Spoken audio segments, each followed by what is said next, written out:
We have a problem, a spending problem. From Labubus and Dubai chocolate to radically out of the money Tesla calls, young people know how to let go of cash. More than half of 18 to 25-year-olds say they felt pressured to match someone else's lifestyle splurges, and 1 in 6 Americans say that overspending has literally ruined their lives. This is a global problem caused by corporate manipulation tactics, social media peer pressure, and personal impulses. Sure, young people joke about being perpetually broke, dropping cash on $7 coffees or the latest tech. But let's be honest here. Unlike what the boomers would tell you, this isn't entirely personal failings. It's largely the result of a system expertly engineered to normalize overspending. So let's look at how Gen Z is burning through paychecks on streaming subscriptions and viral fads, while big corporations and algorithms tell you to treat yourself. Since, let's be honest, if we weren't laughing, we'd be crying. Let's start with a snapshot of Gen Z's money situation. Spoiler alert, it's not great. The share of Gen Z consumers living paycheck to paycheck in January 2025 was 69%. That's a 12 percentage point increase from 2023. And of course, just over a third reported splurging as a reason, with 20% saying it was their top reason. Bank of America analysts estimate Gen Z's global disposable income is around $360 billion. But individually, their incomes aren't as impressive. Basically, they don't earn much yet, but they're a coveted consumer group since by 2030, Gen Z will represent a third of the workforce and have their disposable incomes increase sevenfold. And already, many are spending most of what they have. So where's this money going? Young people tend to splurge on experiences and small luxuries rather than big investments. Things like eating out, entertainment, electronics, fashion, and beauty. A prominent survey found that young Americans, mostly Gen Z, spend about $2,500 a year on discretionary items, with food and clothing as the biggest categories. They're also mostly shopping online and chasing trends. Funnily enough, young people popularize thrifting to save money on clothes, but those same people will drop $1,200 on a new iPhone without blinking. Interestingly, Gen Z shows flashes of financial caution in some ways, like the new wave of younger people choosing to forego student debt. But paradoxically, they're not debt averse. They've simply shifted to newer forms of debt like buy now, pay later plans and personal loans. Their emergency savings are generally low. A lot of young adults have only a few $100 in easily accessible savings, if that. And a sizable chunk of people rely on the bank of mom and dad for financial support deep into their 20s. Even with all of these financial troubles, young people are still focused on spending in the now. Many figure life is uncertain, especially after living through the pandemic, so why not enjoy things while you can? Gen Z has been hailed as a generation adaptable to change, and one of the hallmarks of changing dynamics is how internet-fueled their spending is compared to previous generations. Nearly 3/4 of Gen Z have been swayed by social media or influencers to buy something. Hashtag TikTok made me buy it has over 60 billion views as of the making of this video, showing how a single viral video can get people going crazy for a product they didn't even know existed until 5 minutes ago. But why is it so hard to resist hitting add to cart? Part of the answer lies in our brains. Buying something gives your brain a hit of that sweet, sweet dopamine. In fact, just by anticipating a purchase, you can light up your brain's reward centers. No wonder so many people enjoy retail therapy. And it's not just because it's cheaper than actual therapy. Shopping can literally be a drug. When we're sad, stressed, or gazing into the abyss, waiting for it to gaze back, we're more likely to splurge on stuff we don't need in an attempt to buy happiness. One study found half of consumers admit to shopping as a pick-me-up to boost their mood.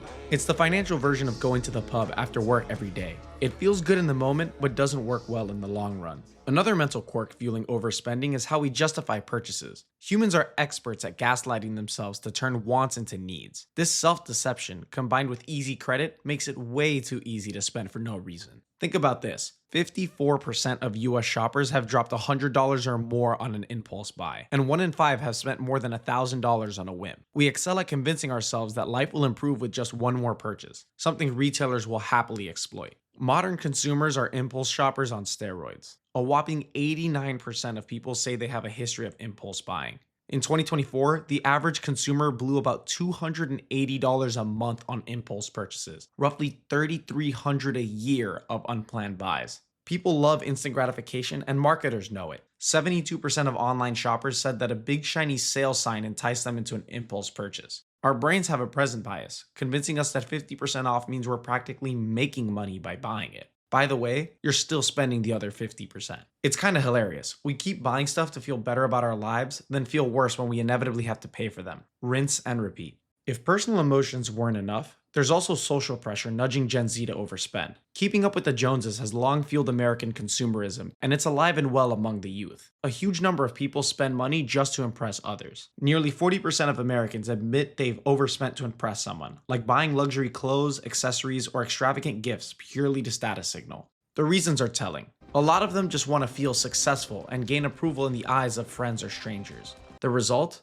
Over a quarter of those impression spenders ended up in debt because of the purchases they made to show off. It's the classic story. Somebody buys a flashy car or designer handbag to appear wealthy, and then they struggle to pay the bill. People are literally going broke to look rich. Financial peer pressure has basically become a competitive sport now. Roughly 30% of Americans feel pressured to keep up financially with people they know, whether that means matching their friend's expensive vacation, attending a bunch of group outings, or not being the one with an old phone in the group chat. With Gen Z, this pressure is even more intense. In the age of Instagram and TikTok, FOMO drives a lot of stupid decisions. When your feed is flooded with randos posting their luxury dinners, new tech, and exotic destinations, it normalizes a lifestyle that'll max out your credit card to emulate. Social media doesn't just reflect peer pressure either, it amplifies it. Platforms like Instagram are basically 24/7 highlight reels of people living their best lives. Of course, everyone knows that these photos and videos are all curated, but still, one survey found 21% of Americans feel pressured to spend more so their lives look as exciting as the ones they see on social media. And the see it, buy it effect is real too. TikTok in particular has become a shopping pipeline. Nearly half of social media users have impulsively bought something they saw on their feed. It's hard not to feel inadequate when everyone else seems to be unboxing new stuff every day. Of course, the aftermath of spending to impress is usually debt and regret. More than 3/4 of Americans who overspent to impress someone say they regret it later on. And here's the kicker. More than 1/3 of them aren't even in contact anymore with at least one person they went into debt to impress. Yeah, you might be paying off that crazy bar tab or expensive gift long after the friend, date, or random influencer you see at the gym every Tuesday night using the Smith machine you wanted to impress has left your life. There's something kind of fucked up but funny knowing someone out there is paying interest on a loan for an engagement ring from a marriage that ended years ago. It underlines a key point though. Using money to buy admiration is a high-risk investment with shitty returns. So at this point you might be thinking, alright, so we're kind of wired to overspend and society encourages it. But of course, we still have the final say in what we buy, right? Newsflash, buddy. The corporate playbook is full of tactics to pull you apart from your hard-earned cash. Companies have studied Gen Z's habits and psychology like it pays them, because it does. The result is a series of very effective strategies to encourage spending. Let's take a deeper look. Advertisers and marketers know Gen Z lives online, so they've moved their strategies to focus on TikTok, Instagram, and YouTube. Brands pay popular creators to subtly, or not so subtly, recommend products as must-haves. And it works. Almost 70% of Gen Z follows at least one influencer, and one study found that 50% of Gen Z have bought something because an online influencer recommended it. These curated Instagram lives and TikTok haul videos create an endless highlight reel of things to buy. When your favorite YouTuber swears by a certain brand or restaurant and suddenly it sells out overnight, that's influencer marketing at work. For Gen Z, an endorsement from a recognizable online personality will be much more persuasive than a traditional ad. It kind of blurs the lines between genuine recommendation and advertisement. And to be fair, a lot of young consumers simply don't care. If an influencer they trust uses a product, they're primed to want it too. Companies have also mastered weaponizing FOMO. One way is through limited releases and drop culture. Sneaker brands, streetwear labels, even console makers do limited edition product drops that sell out in minutes. The hype and urgency trigger panic buying. You rush to purchase not because you want the item, but because you don't want to be the one who missed out. Think of those scenes of thousands of people in online queues or even camping overnight for a hyped sneaker collab or the latest PlayStation. By making a product scarce or time limited, companies create artificial urgency and scarcity, pushing young consumers to spend now and deal with the consequences later. Let's be real, no one wants to be the only one who missed out.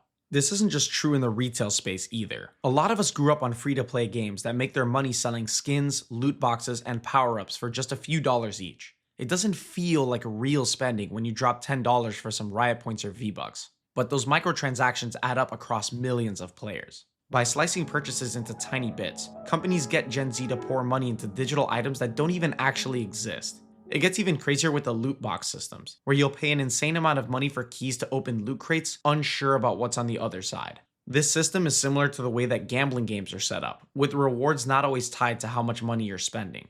I covered that in my gambling video, so definitely recommend you check that one out after this one. I'll link it at the end of this video. Speaking of games though, spending has literally been turned into a game, and young people are here to play. Retailers use gamification elements like points, badges, and achievements to encourage repeat purchasing. Store loyalty programs like Starbucks Rewards or Nike Plus make spending feel like leveling up in a video game. It's genius. You get a dopamine hit from seeing your points balance climb up or achieving gold status, which becomes loyalty and more dollars spent. The illusion is that you're being smart and getting rewards, but these programs make you spend more than you otherwise would have, just to avoid potentially wasting your points. Companies have basically created Pavlovian shoppers. Ring the sale and people salivate. The final tactic we'll cover is how we're all getting turned into subscribers. We've all heard the WEF quote of, "You'll own nothing and be happy." Netflix, Spotify, monthly mystery boxes, meal kits, battle pass, young people often juggle a bunch of random monthly charges. It's the set it and forget it model. $5 or $10 a month feels like nothing until you have 10 plus subscriptions silently draining your bank account. On average, Gen Z consumers subscribe to roughly 5 different streaming or subscription services at a time. The result is a steady drip of money leaving that doesn't feel like spending. It just happens in the background. Companies intentionally make subscriptions super easy to start and a pain to cancel. You know what's free to subscribe to though? This channel. It's free and easy to cancel. Plus, it really helps the channel grow so that I can keep making more great videos for you guys. But for these companies, their strategy is making the payment invisible. You don't hand over money or even click buy more than once, but the charges keep coming in month after month. By the time you notice that $4.99 charge for an app you haven't opened in 6 months, they've already pocketed some nice cash. The funniest part about all these tactics is that many young people can actually identify them when they're going on. They're just so powerful that we end up making memes about them rather than try to figure out how we can protect ourselves from them. But as always, the first step to changing our behavior is to recognize the strings that are being pulled to get us to act in certain ways. This all starts with context. We've talked about individual behaviors and corporate tricks, but let's zoom out to the broader environment Gen Z is living in, especially in the US. America has always been a consumer-driven society, where spending to impress is basically the national pastime. This of course has only gotten worse since the advent of social media, and young people have grown up immersed in it. We've practically never known a world without Prime's instant gratification or influencers flaunting products online. Some estimates say the average American is exposed to literally thousands of advertisements per day in one form or another. From billboards and TV to endless internet ads, you can't escape the marketing machine. And that hits young people especially hard because they're targeted from all sides, online, in stores, and through friends. One of the things that makes the US especially difficult for people looking to curb their spending is how easy credit is to get and how much of a pain it is to get rid of. America makes it remarkably simple to spend money you don't have. The moment you turn 18, you're bombarded with credit card offers, pre-approved this and that, and of course, student loans.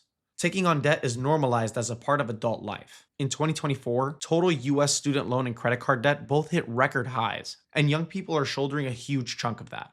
Credit card debt among Americans under 25 has been surging at double-digit rates in recent years. Plus, with interest rates averaging over 20% on cards, a lot of people are stuck on a treadmill of debt where the balance just keeps growing. If you're a fan of this channel, I'm sure you know about the wonders of compound interest, but in this case, it works against you and digs you deeper into the hole. Speaking of understanding compound interest, another US-specific factor that hurts Gen Z is the lack of safety nets and financial literacy. The results are predictable. Surveys have consistently shown financial literacy is low among young adults, with one recent survey finding only 30% of Americans could answer basic personal finance questions correctly. This means that tens of millions of people don't understand concepts like compound interest or loan terms. This financial illiteracy is estimated to have cost Americans over $240 billion in 2022 alone. Think avoidable fees, high interest payments, and investments into Fartcoin. It's like taxing people for their ignorance. And the worst part is that while most young people never learn how to manage credit, budget, or understand compound interest, I promise you everyone knows the mitochondria as the powerhouse of the cell, right?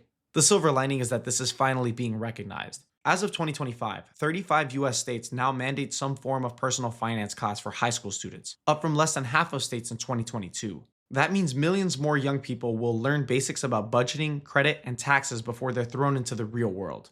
It's a good start, though it still leaves a lot of kids without any required personal finance education. Clearly, there's huge public support to fix this, with about 88% of US adults believing high schools should require a personal finance course. Teaching a society how money works might help cure the spending problem at its root.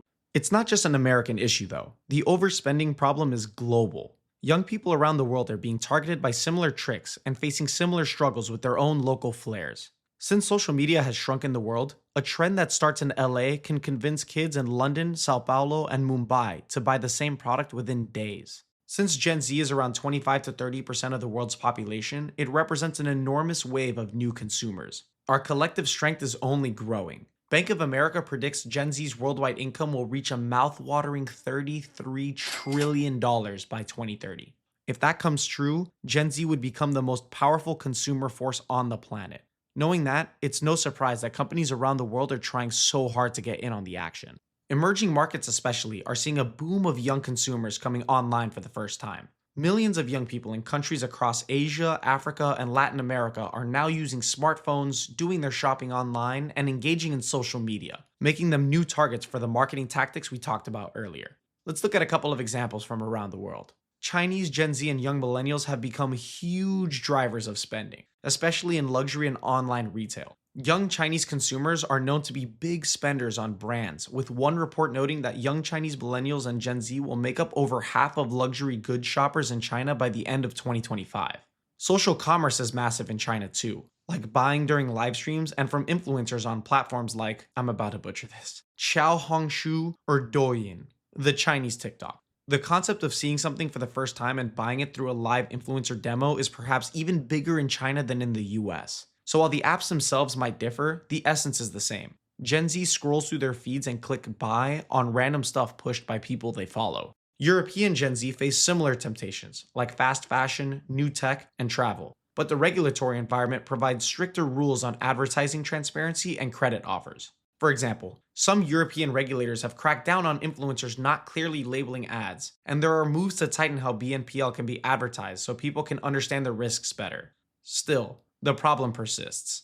European and Chinese Gen Z might have different spending patterns, but the key point is that while there are local nuances, the spending problem is globalized. The mix of personal impulse and systemic pressure spans continents. Whether you're in London, England, or London, Ontario, if you're Gen Z, there's probably an algorithm trying to sell you something. Overspending isn't just one country's issue, it's a generational trend. The world's youth are all on the same boat, navigating an ocean of overspending. So where does this leave us? Well, we have a spending problem. Gen Z might make memes about being broke, but beneath the jokes lies a serious concern for their future. This is a generation trying to find its financial footing in a landscape designed to make them overspend. On the one hand, you have individuals making daily choices to buy random garbage fueled by social media comparisons. On the other, you have a system of big corporations, flashy marketing, and addictive tech constantly nudging them to overspend. The result? Our money disappears as fast as it's earned. Yes, personal responsibility matters, and you guys should reflect on your own habits and realize how often you're being duped or manipulated into spending. Like so much we talk about on this channel, recognition is the first step in taking control. But at the same time, it's not like this is a moral failing of young people or a lack of willpower. It's the outcome of deliberate tactics and an economy that runs on consumption.